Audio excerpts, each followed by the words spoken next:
हम जीवन में बनाए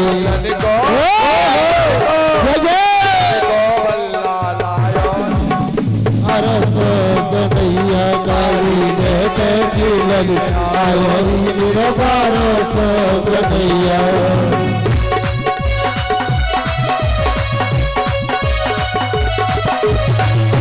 हरि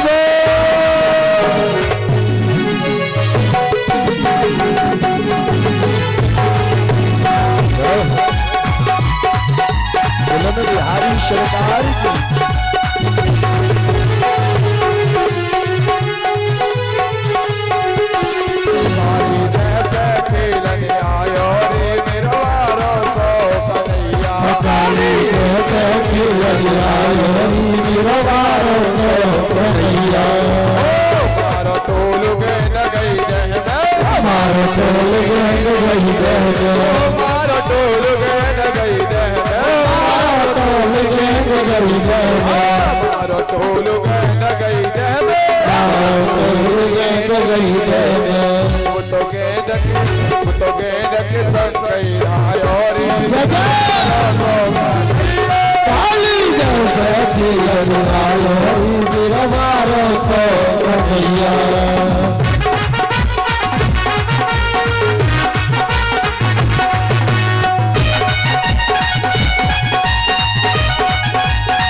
खिलन बिहारी सरकार की जय हो, राधा रानी की जय हो, जय जय श्री राधे श्याम। तो सुखदेव जी महाराज परीक्षित को हरण की लीला सुना रहे। सुखदेव कहते हैं परीक्षित, भगवान ने गोपियों के चीर हरण किए, इस लीला को विस्तार पूर्वक समझो कि भगवान ने गोपियों के चीरों का क्यों हरण किया। संसार के लोग इस बात पर बड़ा प्रश्न उठाते हैं कि भगवान गोपियों के वस्त्रों का हरण करके ले जाते हैं। आइए पारदर्शिता से इसको समझने का प्रयास करें कि गोपी क्या है और चीर क्या है और यमुना क्या है। इसको ऐसे समझने का प्रयास करें कि भगवान आखिरकार गोपियों के वस्त्रों का हरण क्यों करते थे। तो यहाँ पर सुखदेव कहते हैं, परीक्षित हेमंत प्रथमे मासे नंद ब्रज कुमारिका चेरु विहंसी भुंजान कात्यायनेन व्रत। ब्रज मंडल की समस्त गोपियां ब्रह्म मुहूर्त में जग करके जाती हैं और यमुना जी में स्नान करती हैं, लेकिन यमुना जी में स्नान करती हैं तो वस्त्रों को उतार के स्नान करती हैं। परीक्षित, जल के अंदर वरुण भगवान का निवास होता है, तो जल के अंदर अवकृत स्थिति में स्नान नहीं करना चाहिए। लेकिन गोपियां वस्त्रों को उतार के स्नान करती हैं तो भगवान को अच्छा नहीं लगता।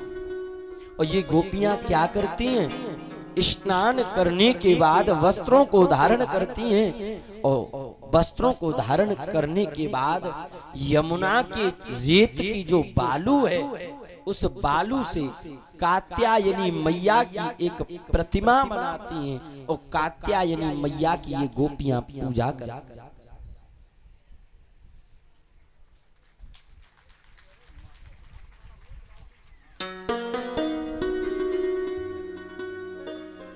कात्यायनी मैया की ये गोपियां पूजा करती हैं और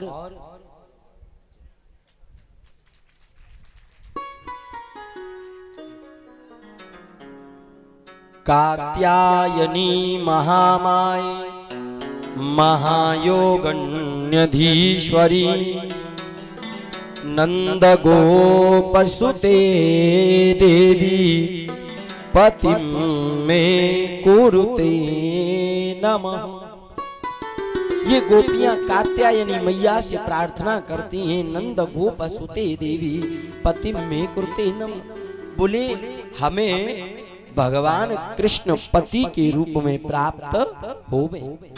जिन कन्याओं के विवाह होने में विलंब हो रहा है, वो कन्याएं यदि इस मंत्र का रोज जाप करें तो विवाह शीघ्र ही सुसंपन्न हो जाएगा। कात्यायनी महामाये महायोगन्यधीश्वरी नंद गोपसुते देवी पतिं मे कुरुते नमः। भगवान को पता पड़ा गोपियां जल में वस्त्र उतार के स्नान करती हैं तो भगवान को अच्छा नहीं लगा।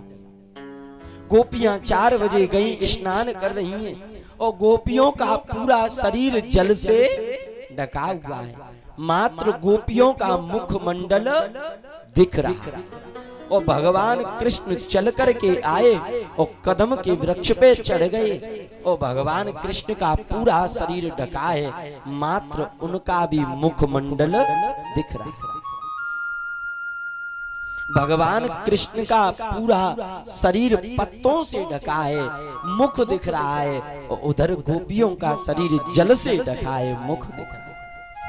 भगवान ने योग माया को आदेश दिया और गोपियों के वस्त्रों को कदम के वृक्ष पर टांग दिया और सूर्य उदय हुआ। गोपियों ने देखा वस्त्र ढबले के ऊपर बैठे। गोपियों ने हाथ जोड़े, प्रभु ये वस्त्र हमारे, हमें वापस कर दो। भगवान ने कहा, गोपियों मैं वस्त्र तो वापस कर दूंगा, लेकिन वचन दो आज के बाद कभी भी जल में वस्त्रों को उतार के स्नान नहीं करो। गोपियों ने वचन दिया, माधव अब की गलती हो गई, आगे से ये गलती कभी भी नहीं करें। भगवान ने योग माया को आदेश दिया और वस्त्रों को गोपियों को वापस दे दिया और भगवान चले गए। गोपियों ने वस्त्र धारण कर लिया। सुखदेव कहते हैं, परीक्षित ये चीर हरण की लीला है। अब जरा बताओ इस लीला में ऐसा कुछ हुआ जिस पर हम और आप प्रश्न उठा सकें कि भगवान चीरों का हरण करके ले जाया करते थे। और भगवान ने जब चीर हरण किए तब मात्र 7 वर्ष की आयु थी 7 वर्ष की आयु वाले बालक के मन में कोई भी विकार नहीं होता है। अब इसे आध्यात्म में समझो बंधुओं, हम और आप सब गोपी हैं और भगवान हमारे बुराई रूपी चीरों का हरण करता है और अच्छाई रूपी चीर, अच्छाई रूपी वस्त्र प्रदान करता है। ये भगवान की चीर हरण की लीला है। शरीर में से भगवान बुराई रूपी वस्त्रों को हरण करता है और अच्छाई रूपी वस्त्रों को भगवान समर्पित करता है। बोल चीर हरण भगवान की जय हो। श्री खिलन बिहारी सरकार की जय हो। जय जय श्री राधे श्याम। ये भगवान ने चीर हरण की लीला को संपन्न किया। अच्छा, भगवान यहाँ पर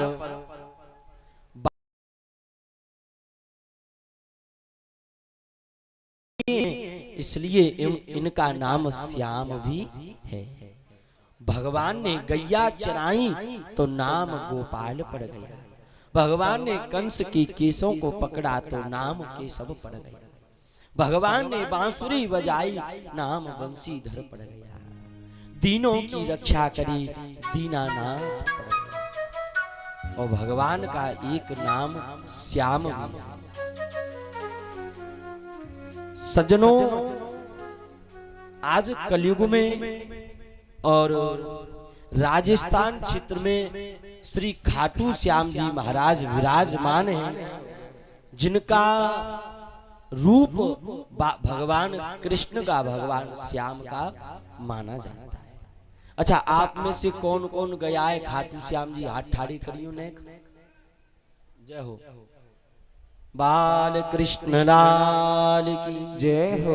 तो अब देखो, हम तुम गए नहीं है, लेकिन ये खाटू श्याम कौन है, इनकी क्या लीला है, ये खाटू श्याम कैसे बने, इस कथा को श्रवण करते और ये राजस्थान में कैसे विराजमान है।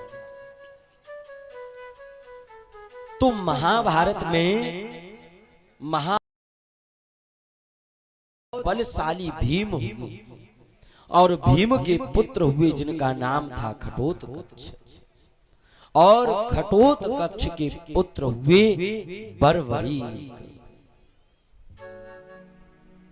बर्बरीक का जन्म और जब हुआ तब इन्होंने 14 वर्ष की आयु प्राप्त करी और इनकी मैया का नाम मौरवी था। ध्यान दीजिए, जो बर्बरीक हैं इनकी मैया का नाम मौरवी है। और जब बर्बरीक का जन्म हो गया तो बर्बरीक ने विचार किया कि हमारे खानदान में भीम जैसे दादा बलवान हैं, तो हम बर्बरीक भी बलवान बनेंगे, हम भी शक्तियों को प्राप्त करेंगे। तो बर्बरीक ने अपनी मैया मौरवी से कहा, मैया मैं शक्ति को प्राप्त करना चाहता। मैया ने कहा, बर्बरीक बिना महादेव के शक्ति नहीं मिल सकती और बिना शक्ति के महादेव प्राप्त नहीं हो सकती, दोनों का जोड़ा है। तो बोले तुम बर्बरीक जाकर के महादेव की तपस्या करो और महादेव जब बर्बरीक तुमसे प्रसन्न हो जाएं तो शक्ति वरदान मांगना। तो बर्बरीक ने जाकर के महादेव की तपस्या की और महादेव की जब बर्बरीक ने तपस्या करी तो महादेव बाबा बर्बरीक से प्रसन्न हो गए। महादेव प्रकट हो गए, बर्बरीक बरम्ब्रियाद।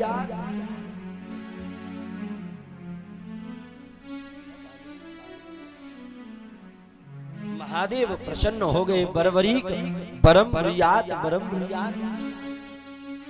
तो यहाँ पर महादेव बाबा ने बर्बरीक को 3 बाण दिए थे। ध्यान देना बंधु, और ये 3 बाण दिए तो यहाँ पर बर्बरीक का नाम 3 बाणधारी भी पड़ गया।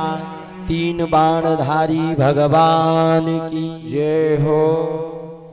बर्बरीक तीन बाणों को लेकर के अपनी मैया मौरवी के पास आए और मैया मौरवी से बर्बरीक ने कहा, मैया मैंने महादेव की तपस्या करी है और मुझे महादेव ने तीन बाण दिए। तो मौरवी मैया ने कहा, बर्बरीक ये तो बहुत अच्छी बात है।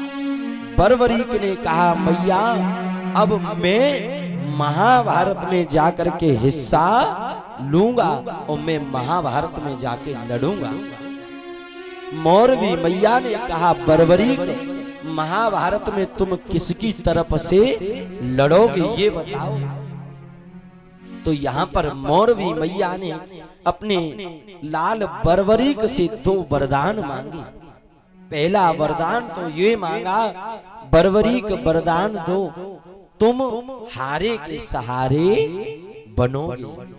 इसलिए बर्बरीक को हारे का सहारा भी कहा जाता है। तो पहला वरदान मांगा, हारे के सहारे बनोगे। और दूसरा वरदान मौरवी मैया ने मांगा, तुमसे कोई भी यदि कुछ भी दान मांग लेगा तो तुम दान देने में पीछे नहीं हटोगे।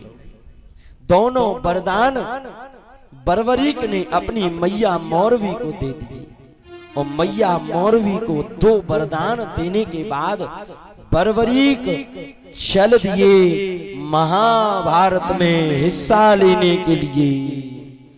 जिस प्रकार माता दुर्गा अपने शेर पर चलती हैं, भगवान नारायण अपने गरुड़ पर चलते हैं, वैसे ही बर्बरीक अपने नीले घोड़े पर चल रही है। और बर्बरीक घोड़े पर विराजमान होकर के चल दिए महाभारत की पावन भूमि में। जैसे ही महाभारत की भूमि में बर्बरीक पहुंचे तो सब के सब योद्धा महाभारत के शांत हो गए। द्रोणाचार्य शांत रह गए, दुर्योधन कांप गया और भीष्म पितामह तृप्त रह गए। और अर्जुन ने कहा, माधव कृष्ण मैं तो महाभारत जीतने से पहले ही हार गया। ये कौन है जरा देख करके आओ, ये नीले घोड़े पर चल करके आ रहा है, आखिर कृष्ण ये कौन है। तो भगवान कृष्ण ब्राह्मण का रूप लेकर के बर्बरीक के सामने गए और भगवान कृष्ण ने पूछा, बर्बरीक बेटा कहां जा रहे हो। तो बर्बरीक ने कहा, ब्राह्मण देव जब आप मेरा नाम जानते हो तो ये भी जानते होंगे कि मैं कहां जा रहा। भगवान ने कहा कि नहीं बर्बरीक बताओ तो सही कहां जा रहे हो। तो बर्बरीक ने कहा, मैं महाभारत में लड़ने के लिए जा रहा। भगवान ने कहा, बर्बरीक तुम छोटी अवस्था के हो, तुम महाभारत में क्या कर लोगे, ऐसा तुम्हारे पास क्या है जो महाभारत में लड़ोगे। तो बर्बरीक ने कहा, ब्राह्मण देव मेरे पास 3 बाण हैं, अगर इनमें से एक बाण महाभारत में चला दिया ना तो न लड़ने वाला बचेगा और न मरने वाला बचेगा। भगवान कृष्ण ने कहा, बर्बरीक ऐसे कैसे मान जाएं कि तुम्हारे इन बाणों में ये शक्ति है। बर्बरीक ने कहा, तो परीक्षण ले लो, परीक्षा ले लो। तो भगवान ने कहा, बर्बरीक परीक्षा ही देना चाहते हो तो ये एक वृक्ष है और इस वृक्ष के जितने भी पत्ते हैं उन सब पत्तों को एक बाण से छेद करके बताओ। बर्बरीक ने निकाला अपना बाण और भगवान कृष्ण ने एक नीचे दबा लिया और बर्बरीक ने बाण निकाला और जैसे ही बाण छोड़ा सारे पत्ते छेद करके वो बाण भगवान के चरण के सामने जाकर के रुक गया। बर्बरीक बोले, प्रभु पैर हटाओ, एक पत्ता आपके पैर के नीचे है और मेरा बाण उस पत्ते को भी छेदेगा। भगवान समझ गए कि बर्बरीक वास्तव में ही योद्धा है। अगर ये महाभारत में चला गया तो न तो लड़ने वाला बचेगा और सबको ये बर्बरीक महाभारत में ढूंढ ढूंढ के मारेगा। भगवान ने विचार किया, अगर ये बर्बरीक चला गया तो मेरी सब लीला पे पानी फिर जाएगा। भगवान ने कहा, अच्छा बर्बरीक एक बात बताओ, महाभारत में किसकी ओर से लड़ोगे? तो बर्बरीक ने कहा, मैंने मैया को वचन दिया है कि मैं हारे का सहारा बनूंगा। महाभारत में जो हारेगा मैं उसकी तरफ से लड़ूंगा। भगवान ने कहा कि पांडव हारेंगे तो पांडवन की तरफ आ जाओगे और कौरव हारेंगे तो कौरवन की तरफ आ जाओगे। ऐसे तो पूरा ही नहीं होवेगो। तो भगवान ने विचार किया कि बर्बरीक को महाभारत में जाने से कैसे न कैसे रोका जाए। अगर ये चला गया तो प्रतिक्रिया बदल जाएगी।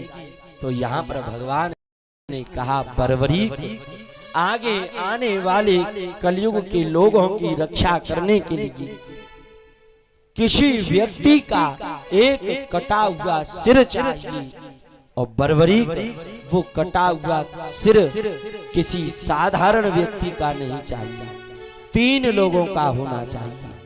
पहला तो वो सिर भगवान कृष्ण का होना चाहिए, दूसरा वो सिर अर्जुन का होना चाहिए, या फिर तीसरा वो सिर बर्बरीक तुम्हारा होना चाहिए। बोलो बर्बरीक, संसार के लोगों की रक्षा के लिए इन तीनों में से किसका शीश काटा जाए? तो बर्बरीक बड़े दयालु हैं। बर्बरीक मैया को वचन देके आए हैं कि मुझसे जो दान में जो चीज मांगेंगे मैं दान देने में मना नहीं करूंगा। बर्बरीक ने सोचा कि अगर मेरा शीश अगर कृष्ण का शीश कट जाएगा तो ठीक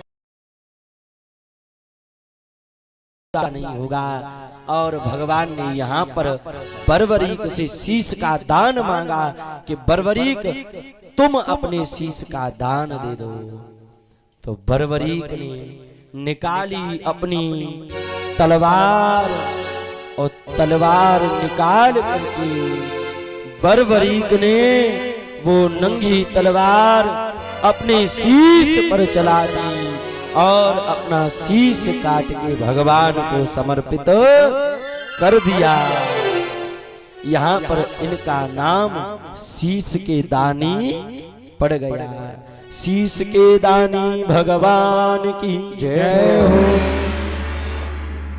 और अब वो शीश कहने लगा बर्बरीक का, प्रभु मेरी इच्छा थी कि मैं महाभारत में लड़ूं, लेकिन मैं महाभारत में नहीं लड़ पाया। क्यों? क्योंकि तुमने मुझे अंदर तक ही नहीं जाने दिया। लेकिन प्रभु अब ऐसा करो, मैं महाभारत में लड़ नहीं पाया, कम से कम ये महाभारत मुझे देख तो लेने दो। तो भगवान ने बर्बरीक के सिर को एक छेकुरा के वृक्ष पर टांग दिया। बर्बरीक यहाँ बैठे बैठे तुम महाभारत को देखते रहो। महाभारत हुआ, योद्धा मारे गए। पांडवों की अंत में जब विजय हुई तो पांडव मुस्कुराते हुए हंसते हुए आ रहे हैं कि हम तो महाभारत जीत गए, जीत गए, जीत गए। और जैसे ही पांडव निकलने लगे तो बर्बरीक का सिर छेकुरा के वृक्ष पे टंगा हुआ था, तो वो सिर हंसने लग गया जोर जोर से। पांडवों ने पूछा कि तुम हंसते कौन हो, हंसते क्यों हो और तुम कौन हो? तो वो बरबरी कहने लगा, पहले आप बताओ आप क्यों हंस रहे हो? पांडव बोले, हम महाभारत जीत करके आए इसलिए हंस रहे हैं। तो यहाँ पर बरबरीक ने कहा, ये तुम्हें बहुत बड़ी भूल है कि तुम महाभारत जीत करके आए हो। अरे मैं इस छेकुरा के वृक्ष पर बैठ करके सब देख रहा था। इस महाभारत में लड़ने वाला भी कृष्ण है, लड़ाने वाला भी कृष्ण है, मरने वाला भी कृष्ण है और मारने वाला भी कृष्ण है। इस महाभारत में तुम नहीं बल्कि मुझे तो मात्र भगवान का सुदर्शन चक्र चलते हुए दिखा है और वो सुदर्शन चक्र सबके शीशों को काट रहा है, वही मार रहा है, वही लड़ा रहा है। जब बरबरीक ने ऐसी सत्य बात कही, भगवान कृष्ण बरबरीक से प्रसन्न हो गए। अरे बरबरीक, मैं वचन देता हूँ, मैं जिन कलाओं से अवतरित हूँ आगे तुम्हारे रूप में मैं प्रवेश करता हूँ और लोग तुम्हारी पूजा करेंगे मेरा ही रूप मान करके। इसलिए वो ही बरबरीक बाबा श्याम बने हैं और आज खाटू श्याम की नगरी में विराजमान है। बोल खाटू नरेश की जय हो, खिलन बिहारी सरकार की जय हो, जय जय श्री राधेश्याम। ओ हारे के सहारे आजा, तेरा दास पुकारे आजा। हम तो आ गए तेरे द्वार, सुन ले करुण पुकार। हम तो आ गए तेरे द्वार, सुन ले करुण पुकार। हारे के सहारे आजा, तेरा दास पुकारे आजा। हम तो आ गए तेरे द्वार, सुन ले करुण पुकार।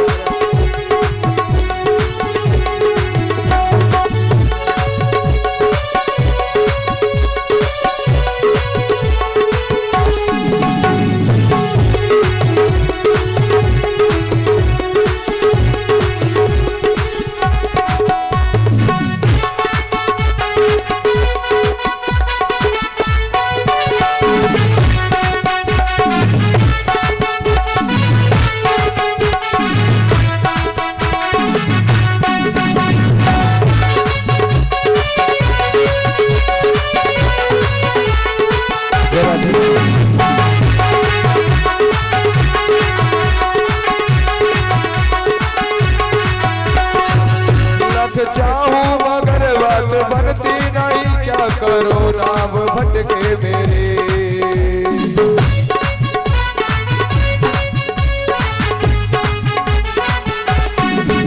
पर लगती नहीं, क्या करो कैसे नैया होगी ये पार।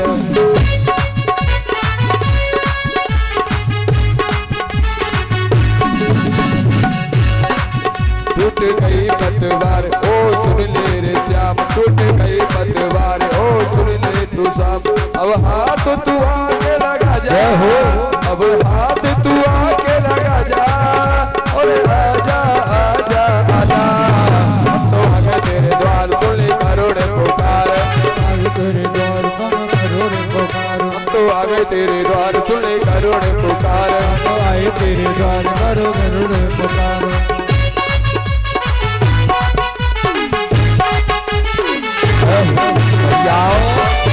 भैयाओ आलस मत फैलाओ, अपनी अपनी मस्ती में आइए और भगवान से मिलने के कुछ क्षण हैं और इन क्षणों को वैसे ही व्यर्थ गमाए दे रहे हैं।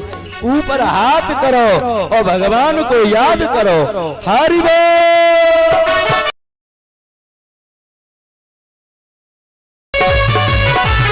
श्री राम है।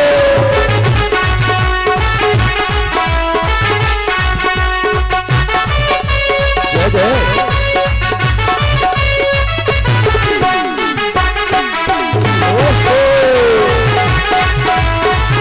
पीछे कर लो।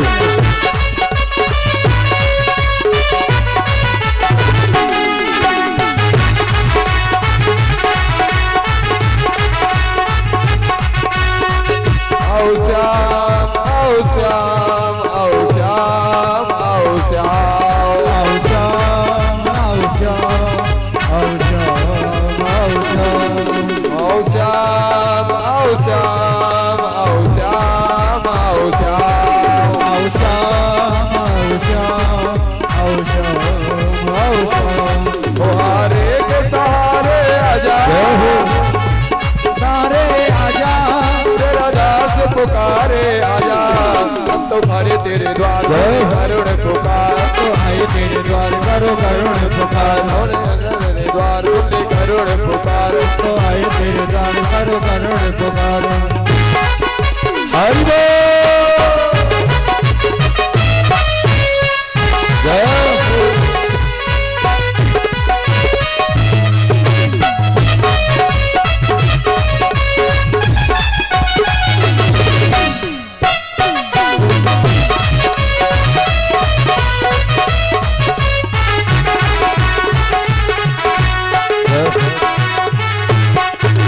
सुनता नहीं मैं सुनाऊं किसे ये बता कोई सुनता नहीं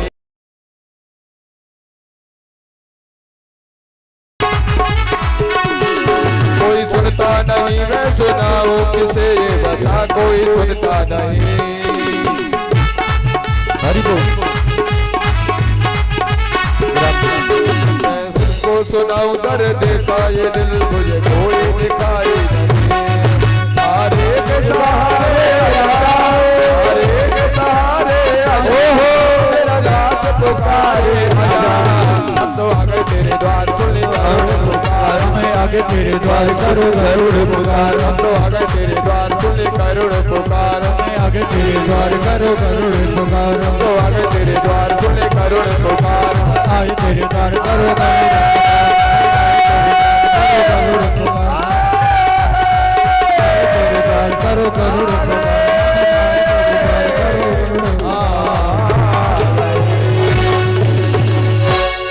श्री खिलन बिहारी सरकार की जय हो राधा रानी की जय हो जय जय श्री राधे। आइए प्रतिदिन की भांति मात्र 5 मिनट के लिए आपको ब्रेक है। आप जलपान करना चाहें तो कर सकते हैं। 5 मिनट बाद यथा स्थान विराजमान हो जाएं। जय राधे। 5 मिनट का आपको ब्रेक है। जलपान इत्यादि जो करना चाहें वो कर लें।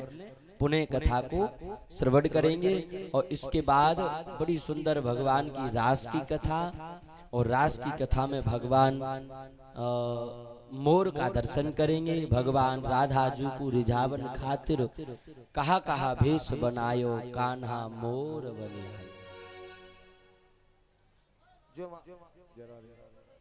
श्री राधे। जो नृत्य करने के लिए आई थी वो कहाँ है? शीघ्र ही पंडाल में आ जाएं।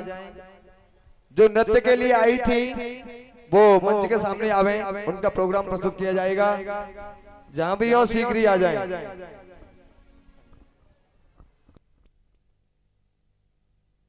पता ना तो कहती है कहा